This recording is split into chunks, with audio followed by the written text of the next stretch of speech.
صوبہ پنجاب کے شہر چکوال میں ایک نجی سوسائٹی کے اندر ایک تالاب موجود تھا اور اس تالاب کے اندر سے پولیس کو کٹے ہوئے انسانی اعضاء یعنی انسان کے جسم کے کٹے ہوئے حصے برآمد ہو جاتے ہیں۔ ایسی ہولناک یہ کہانی ہے اور درندگی کی ایک اعلیٰ مثال ہے۔ ایسا ملزم کی یہ کہانی میں آپ کو آج بتانے کے لیے جا رہا ہوں کہ جس نے رنجش کی بنا پر اپنے ایک گارڈ کو اس درندگی کے ساتھ قتل کیا اور پھر اس کے بعد اپنا جو جرم تھا اس کو چھپانے کے لیے کیا کیا کوششیں کی اور آخر اس شاطر ملزم کو پولیس نے گرفتار کیسے کیا۔ اس تفصیل، اس کہانی کی تمام تر محرکات ہم آج کے اس ولاگ میں ڈسکس کرنے کے لیے جا رہے ہیں۔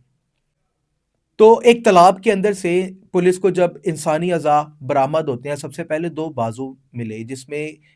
دونوں بازو جو تھے وہ بالکل شولڈر سے کٹے ہوئے تھے ہاتھوں تک، اور اسی طرح دو ٹانگیں ملی جو کہ گھٹنوں سے نیچے پاؤں تک کٹی ہوئی تھیں، جنہیں دیکھ کر جو ہے وہ دل خون کے آنسو روتا تھا کہ کس طریقے سے کسی معصوم انسانی جان کا قتل کیا گیا۔ لہٰذا پولیس کو جب یہ برآمد ہوئے تو پولیس نے بہت کوشش کی کہ اس تالاب کی جانچ پڑتال کی جائے، مزید انسانی اعضاء مل سکتے ہیں۔ بہت سے انسانی اعضاء مزید بھی اس تالاب کے اندر سے ملے، لیکن سر ابھی تک نہیں ملا تھا۔ تقریباً 10 روز کے بعد قریب ہی ایک موجود دوسرا چھوٹا تالاب تھا اس سوسائٹی کے اندر چکوال کی، جہاں پہ پولیس نے سرچ کیا اور وہاں پہ کٹا ہوا سر جو تھا اس مقتول کا وہ بھی مل جاتا ہے۔ پولیس نے تمام تر فورینسک سائنسز سے شواہد اکٹھے کیے اور پھر اس کے بعد اس کے ڈی این اے ٹیسٹ کروائے گئے۔ تمام قانونی کارروائی پوری کرنے کے بعد جو تھا اس کو جو انسانی اعضاء ملے ان کی تدفین کر دی جاتی ہے۔ لیکن جو متعلقہ انویسٹیگیشن آفیسر تھے ان سے جب ہماری بات ہوتی ہے وہ یہ بتاتے ہیں کہ جب بازو ملے تھے تو اس کے اوپر انگوٹھی کے بھی نشان تھے کہ کسی نے شاید لڑنے جھگڑنے کے دوران پنچ کیا اور جو اس نے انگوٹھی پہنی ہوگی تو وہ اس کے بازو پہ اس چیز کا نشان ابھی بھی واضح تھا۔ اس انگوٹھی کے نشان سے اس کیس کو اندھے قتل کی جو یہ واردات تھی اس کو سولو کیا گیا اور اس کے تمام تر حقیقت جو ہے وہ کھل کر سامنے آ گئی۔ جب ان تمام تر انسانی اعضاء کی تدفین کر دی جاتی ہے تو کچھ ہی دنوں کے بعد ایک شخص جو ہے وہ آ جاتا ہے تھانے کے اندر، چکوال کے اندر تھانہ صدر ہے، وہاں پہ آتا ہے اور اس چیز کو ڈکلیئر کرتا ہے کہ جس شخص کی یہ انسانی اعضاء ملے ہیں اس کا نام عمران خان ہے اور میں اس کا باپ ہوں۔ اس باپ کی مدعیت میں یہ تمام تر جو واقعہ تھا یہ رپورٹ کیا جاتا ہے، اس کا مقدمہ درج کیا جاتا ہے، اور اس کے بعد کیونکہ باپ نے یہ کلیم کیا تھا کہ وہ میرا بیٹا ہے عمران خان جس کی جی یہ قتل کیا گیا ہے، تو ڈی این اے ٹیسٹ کروانے کے لیے دوبارہ پھر سے جو قبر تھی اس کی کشائی کی گئی اور پھر جو انسانی اعضاء تھے ان کے ڈی این اے ٹیسٹ کروائے گئے اور اس باپ کے بھی ڈی این اے ٹیسٹ کروائے گئے، تو دونوں کے D N A test match کر گئے، جس سے یہ بات واضح ہو گئی کہ واقعی جو شخص آیا ہے تھانے کے اندر یہ اس کا باپ ہی ہے۔ لہٰذا جو ڈی پی او چکوال تھے ان کی طرف سے ایک خاص قسم کی ٹیم تشکیل دی جاتی ہے اور اس کیس کا جو تفتیش کا دائرہ کار ہوتا ہے اسے توسیع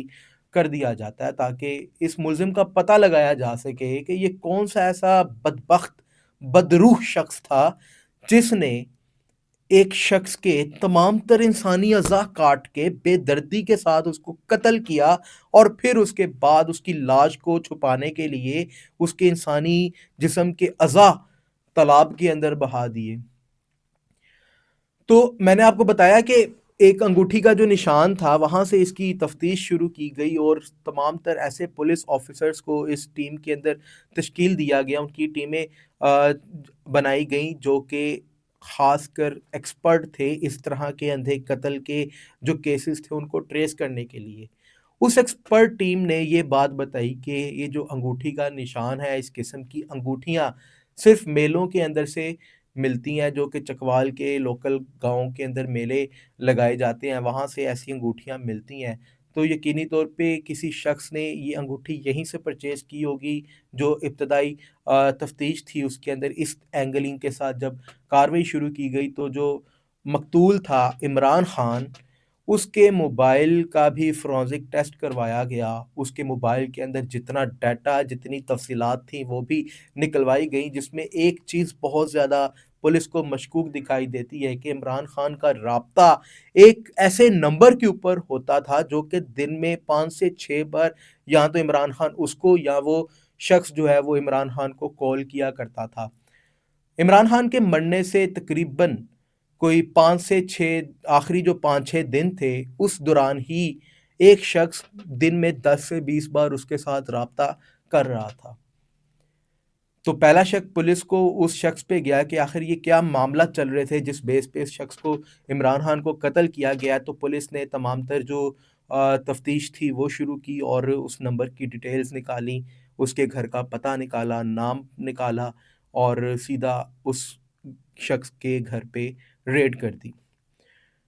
اس شخص کی جو ڈیٹیل تھی وہ اس کا نام محمد اسحاق بتایا جاتا تھا۔ جب اتفاقاً پولیس اس کے گھر پہ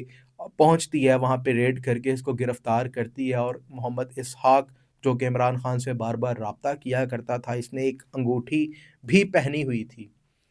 اور جو فوٹو کھینچی گئی تھی مقتول کے بازو کی جہاں پہ اس انگوٹھی کا نشان تھا وہ بالکل اس سے مباحثت رکھتی تھی، بالکل اسی طرز کی انگوٹھی اسی شخص نے پہنی ہوئی تھی۔ اور پولیس کو یہ دیکھ کے پہلے تو پتہ چل گیا کہ ممکنہ طور پہ 90% یہی وہ شخص ہے جس نے اس جان کا قتل کیا ہے، اس کے اعضاء کاٹ کے پھینکے ہیں۔ لہٰذا پولیس نے اس کو یہ بات ظاہر تو نہیں کی، لیکن جب اس شخص کو گرفتار کرنے کے بعد عمران خان کے حوالے سے پوچھا گیا، اس کی تصویر دکھائی گئی، تو اس کی لاش بھی دکھائی گئی، تو محمد اسحاق جس کا نام بتایا جاتا ہے وہ بالکل ہی انکار کر بیٹھا کہ وہ بالکل بھی عمران خان کو نہیں جانتا تھا، نہ ہی اس کا کبھی کوئی رابطہ ہوا تھا۔ یہ چیز جو ہے وہ پولیس کا شک مزید بڑھا دیتی ہے کہ یہ شخص جو اسحاق ہے وہ پولیس کے ساتھ جھوٹ بول رہا ہے۔ لہٰذا پولیس نے اس کو گرفتار کیا، شامل تفتیش کیا اور اگلے دن اس کو جوڈیشل کر دیا، عدالت کے سامنے پیش کر دیا اور عدالت سے ریمانڈ طلب کر لیا۔ عدالت سے ریمانڈ لینے کے بعد پولیس نے مزید انویسٹیگیشن شروع کی۔ 1 سے 2 روز کے اندر اندر محمد اسحاق یہ بات مان گیا کہ وہ عمران خان کو جانتا تھا اور اسی نے ہی اس کے اعضاء کاٹ کر اس کو قتل کیا ہے۔ محمد اسحاق نے ایک اور بڑا انکشاف کیا کہ جب اس نے عمران خان کا قتل کیا تو اس کے بالکل 7 روز بعد اس نے ایک ایسا پیترا رچا، ایسا اسٹریٹجی اس نے اپنانے کی کوشش کی کہ جسے کسی کو شک نہ ہو کہ کبھی جو اسحاق تھا اس نے بھی عمران خان کا قتل کیا ہے۔ اس نے ایک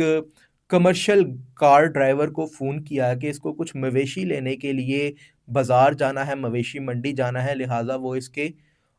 ڈیرے پر آئے۔ جب اس کے ڈیرے پہ جایا گیا تو اس کار ڈرائیور نے دیکھا کہ جو اسحاق تھا اس کے ہاتھ پاؤں اس کے ڈیرے پر ہی کچھ لوگ باندھ کر جا چکے تھے۔ موقع پر پولیس کو کال کی گئی، پولیس موقع پر پہنچی، اسحاق نے یہ پولیس کو بیان دیا کہ وہاں پہ ڈکیتی کی کوشش ہوئی ہے، اس کو اغوا کرنے کی کوشش ہوئی ہے، لیکن جب یہ گاڑی وہاں پہ موقع پر پہنچتی ہے تو جو ڈاکو تھے وہ وہاں سے فرار ہو جاتے ہیں۔ ابتدائی مقدمہ بھی ڈکیتی کی دفعات کے تحت درج کر لیا گیا،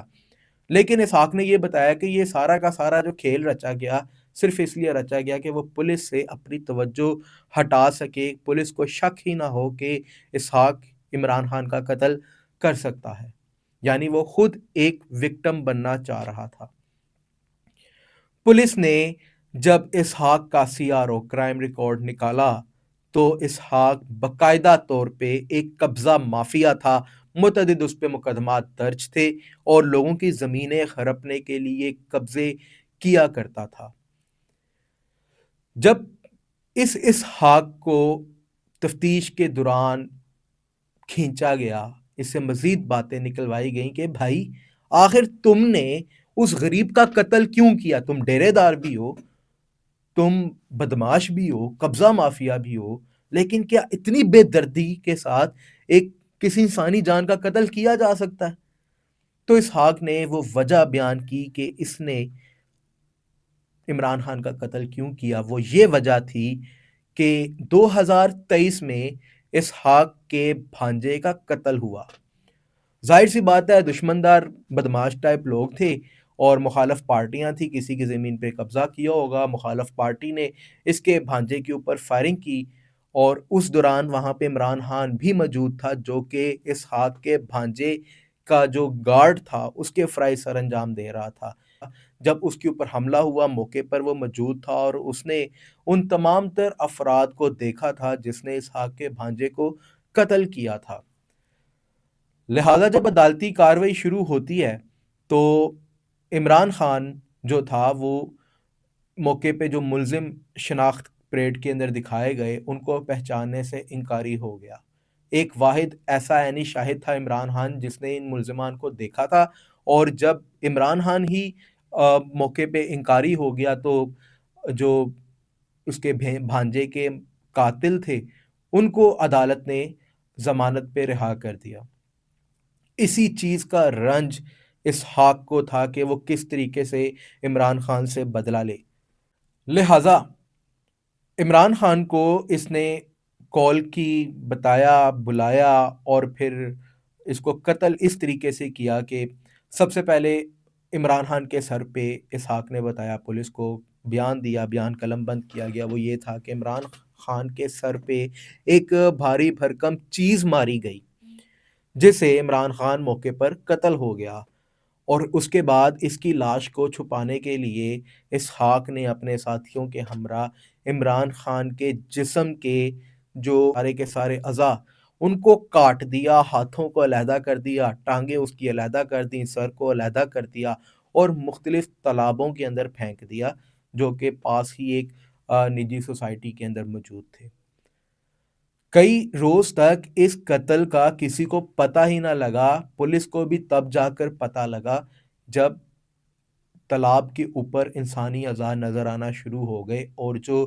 چہرہ تھا عمران خان کا وہ بالکل گل سڑ گیا تھا پانی کے اندر رہ رہ کے۔